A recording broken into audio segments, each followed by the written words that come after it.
My name is Pio Renteria, and I represent District 3.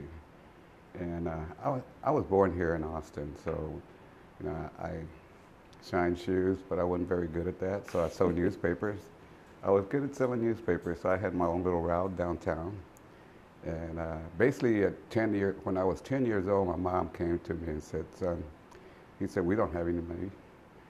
We're not going to be able to buy you your school clothes, so you're going to have to go and earn your own." So that's why I went out and started selling newspapers, because I had to earn some money to buy my pants and shirts and all my clothes for school. So I kept that route for quite a while until I was about 13. And this family that moved next door, we called him the troquero, which is the truck driver. And what he did was he went and picked up all the people in the neighborhood during the summer, during the cotton picking season here in Austin. And that's what he would do. So I was the first one on the truck, go out and pick cotton. And then I was the last one off because he lived there. So I did that for about 4 summers, and then also kept my paper route.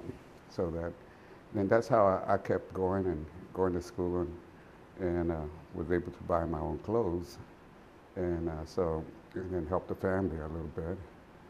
So, but we were very poor. I mean, there was 10 of us. Our house was, we had an outhouse there at the Guadalupe, there on 10th and Lydia. And but I was determined. I kept going to school, and through my first to sixth grade, I never missed a single day at school. So I loved school. I loved the food. The lunch was excellent. And then I went to the first, they had opened up a junior high school. Back then it was junior high. It was called University Junior High. It was basically a school where they were experimenting whether all the three races could go to school together. Because back then, Austin was segregated. And through federal legislation, they had to start integrating the schools. So I went to the University Junior High the first year, and it was pretty rough the first 2 weeks because you had 3 different schools, white, black, and brown, all merging together in one school, and everybody had their own little group and gang or whatever you want to call them. Yeah. So there was some fights there to get adjusted. But afterwards, everything worked out fine. I made some really good friendship that I still have today with my black friends and my white friends. So, it's just, it was really a life learning, and I was very fortunate to be in that class. From there I went to Austin High, graduated from Austin High, got a job, got married, and then I realized that, I wasn't going to go anywhere. So this job at Education Service Center, Region 13, that was my first full-time job after high school.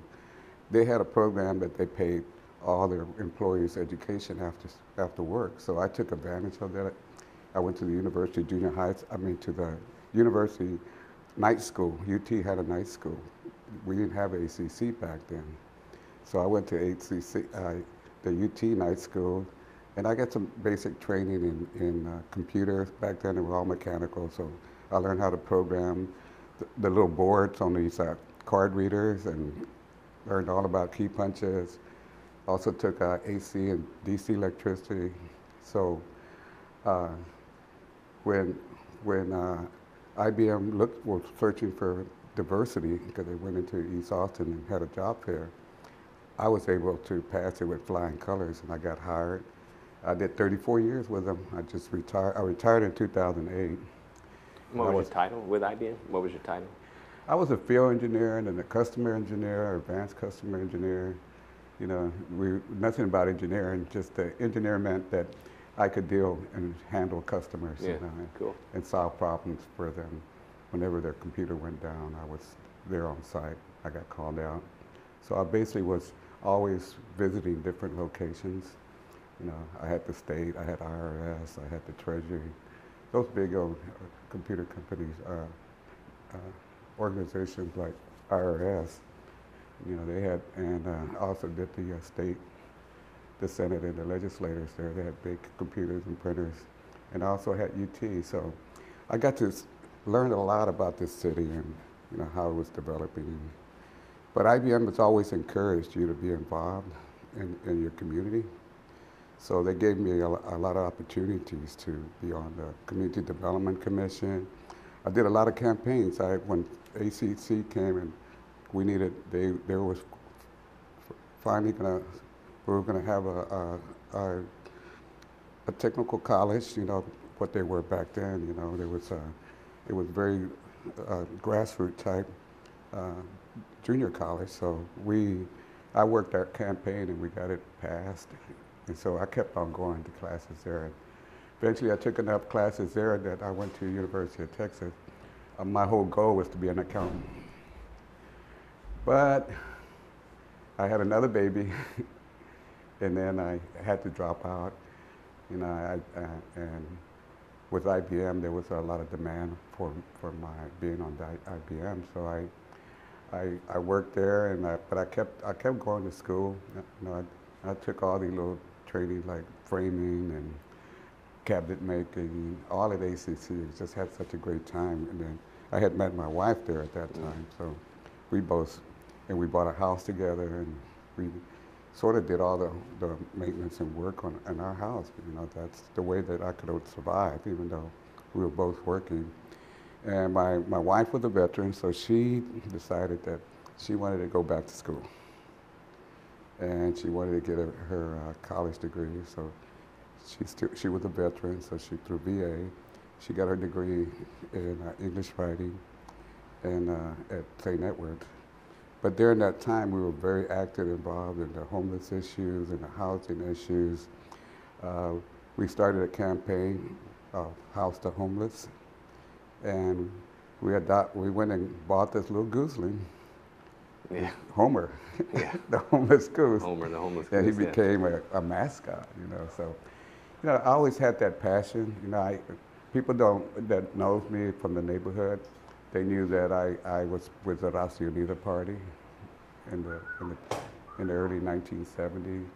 I was also hanged out with and helped during the protest with the Brown Berets.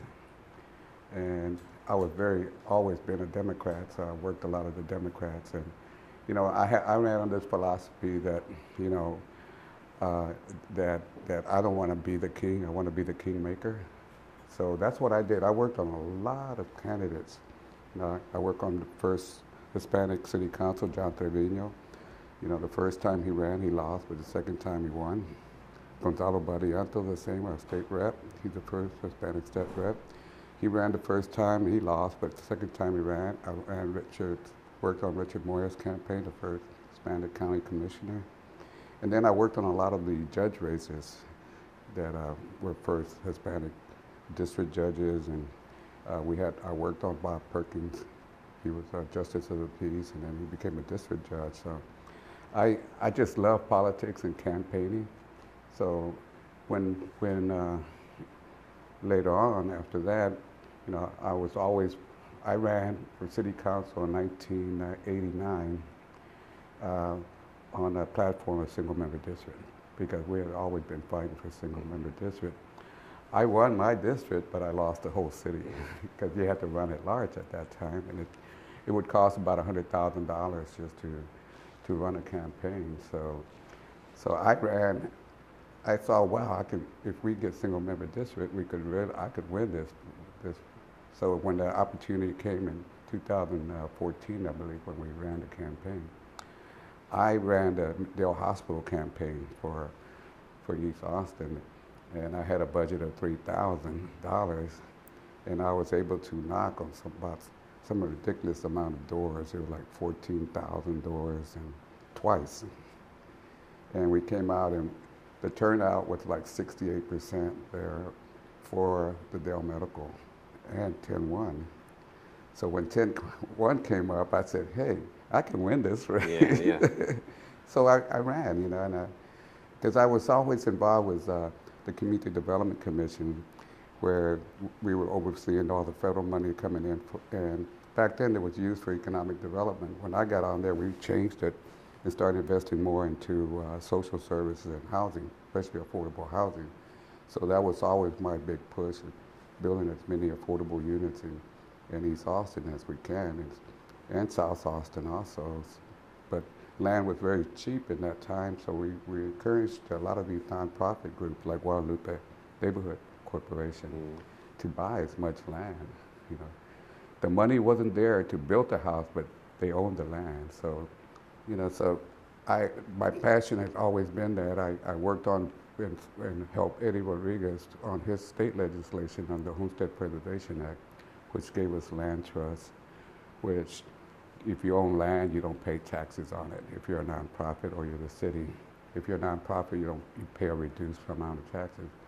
So that was able to help these nonprofit build more units and to keep it affordable so people could afford to live here, you know. So that was my passion. But Eddie passed that, and it took 10 years for the city to finally start looking at it, and it wasn't going nowhere. So that's when I decided to run for my district. I said, we need to get this passed immediately. So, and that's the first thing I did when I got into the council the first year. We passed the Homestead Preservation Act. And it just it was just a section where it was this neighborhood, my neighborhood there in East Austin, from Maynard to the shores of Town Lake, from 35 to Martinez Street, that became the district. And we realized that this area was rapidly getting gentrified. And unfortunately, it took 10 years, but when we were able to recapture the added value, 10% of that goes into a bucket for affordable housing that can only be used in that district there. So, you know, we had these corporations like Guadalupe that's sitting on a lot of vacant lots, but there's no money to build these homes. So we're going to be leveraging that money to help these nonprofit groups to build more affordable units in that area. And I also knew that we had two big master plans, one for the redevelopment of Rebecca Bain Johnson senior housing.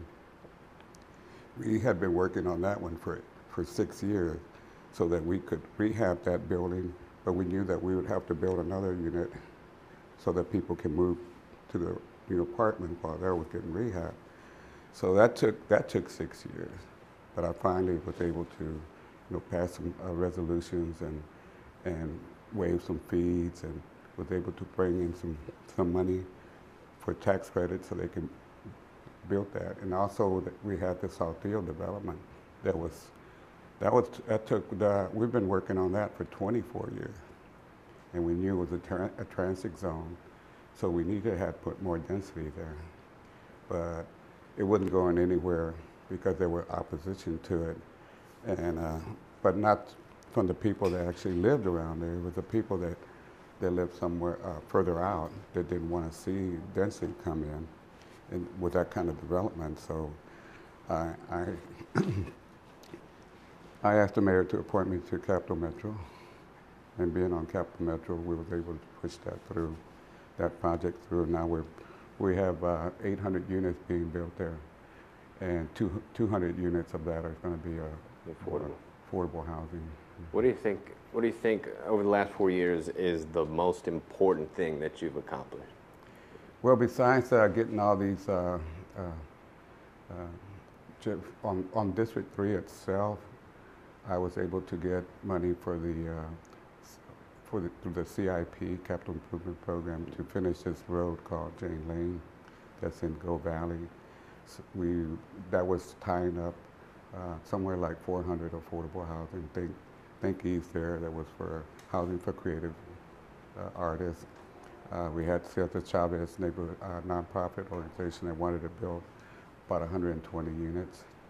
And then we also had Habitat, but they couldn't build that because they needed to build a road. So that was the big hang up. So I was able to convince my colleague to put that money, it was like $3.4 million, into the CIP so that we could develop that road. And now they're building the apartments down there. So that was, and then citywide was my accomplishment was the transportation bond.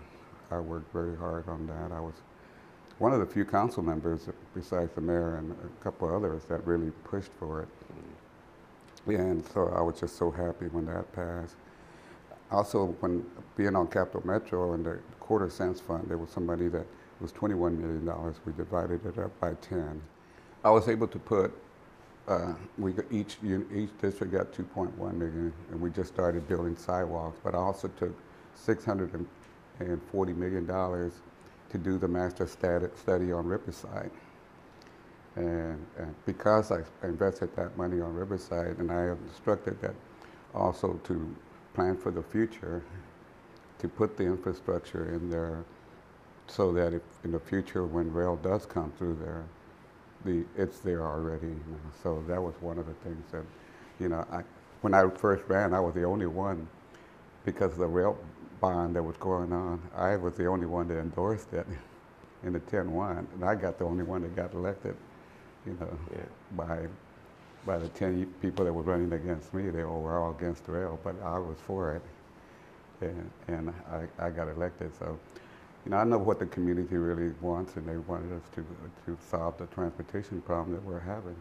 So we're able to invest that much money on Riverside, and we're one of the first corridors that actually going to get started here soon, fixing that problem there. We're going to have the Michigan left turn. I don't know if you heard about that. No, the Michigan left turn. Yes. Is that like the California stop? The California roll. Yeah. You don't make a left turn at the light. You go straight on. Okay.